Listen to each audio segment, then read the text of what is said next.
Hai teman-teman, perkenalkan namaku Rian. Aku ingin cerita ke kalian, bagaimana aku bisa tidur bersama ibu mertuaku. Mungkin kalian pikir aku sudah gila dan tidak punya pikiran.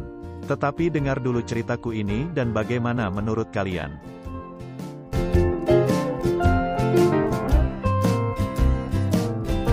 Aku adalah seorang suami dari istri yang begitu setia.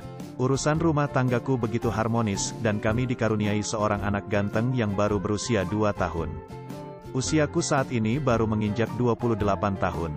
Ibu mertuaku adalah wanita yang paling pintar merawat diri. Di usianya yang menginjak kepala 4 tidak membuat tampilannya terlihat seperti ibu-ibu yang sudah memiliki cucu. Bapak mertuaku seorang arsitek dan saat peristiwa ini terjadi, beliau sedang ada di luar Pulau Jawa. Ibu mertuaku saat itu terkena demam, sudah 2 hari panasnya tidak turun-turun. Sudah dibawa ke dokter, namun ibu mertua memilih untuk berobat jalan. Karena rumahku lebih dekat daripada rumah ipar-iparku, dengan otomatis aku dan istriku bergantian untuk menjaga dan merawat ibu mertuaku. Istriku sangat sayang sama ibunya dan dia membagi tugas untuk mengurus aku beserta anakku, dan merawat ibu mertuaku.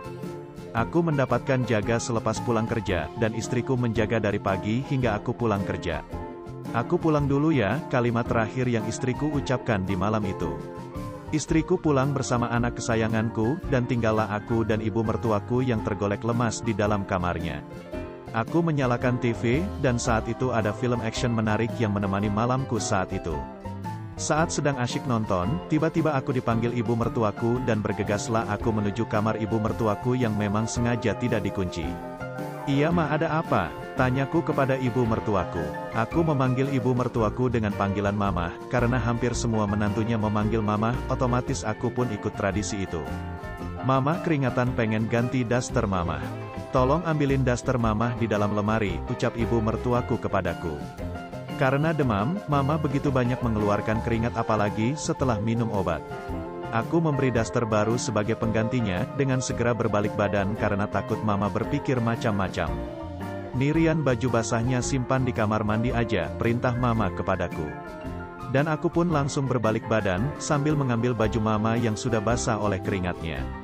Sesaat aku keluar dari kamar mandi yang lokasinya tidak jauh dari kamar Mama, aku sudah tidak lihat lagi tubuh Mama mertuaku. Mama sudah terlentang dengan selimut tebal menutupinya, tinggal bagian muka saja yang tidak tertutup. "Kamu malam ini tidur di samping Mama aja, biar kalau ada apa-apa Mama bisa bangunin kamu," ucap Mama terhadapku. Lewat jam 10 malam, mata sudah mulai rapat, aku langsung bergegas ke kamar Mama, dan menjatuhkan diri di kasur yang memang lebih empuk daripada punya aku di rumah. Aku tidak tahan lagi, mataku mulai tertutup mungkin karena faktor kelelahan setelah bekerja. Sekitar jam 3 dini hari Mama membangunkan aku, dia menggigil kedinginan dan meminta aku untuk menambah selimut tebal lagi. Dengan kondisi yang masih ngantuk, aku pun mengambil selimut tebal jenis bed cover, dan segera menutup tubuh Mama agar tidak menggigil kedinginan. Muka Mama saat itu pucat pasi, bibir berubah jadi putih dan bergetar. Keringat dengan deras muncul di mukanya. Aku bingung sekali saat itu dan apa yang harus aku lakukan, mau telepon istri tapi takut ganggu istirahatnya. Akhirnya aku mengingat saat kejadian istriku menggigil kedinginan dulu, aku memeluk erat tubuhnya hingga suhu tubuh istriku normal kembali. Tapi aku masih ragu apakah trik ini berhasil ampuh di tubuh Mama. Karena rasa iba, aku pun langsung masuk ke dalam selimut tebal dan segera memeluk tubuh Mama yang kedinginan. Kurang lebih setengah jam, bibir Mama mulai berubah warnanya menjadi biasa dan keringat tidak lagi deras. Melihat situasi tersebut, aku berinisiatif untuk turun dan kembali tidur di samping Mama. Namun Mama terus memelukku dengan erat, yang terbangun saat aku bergerak ingin pindah. Apa boleh buat, aku pun menuruti kemauan Mama, mungkin saat itu Mama masih kedinginan, pikirku. Dan tidak terasa ayam sudah berkokok menunjukkan jam 7 pagi, dan istriku pun datang bersama anakku dan aku pun bergantian dengan istriku dan siap-siap untuk bekerja. Nah, bagaimana menurut kalian dengan ceritaku ini? Apa kalian pernah mengalami hal seperti ini juga?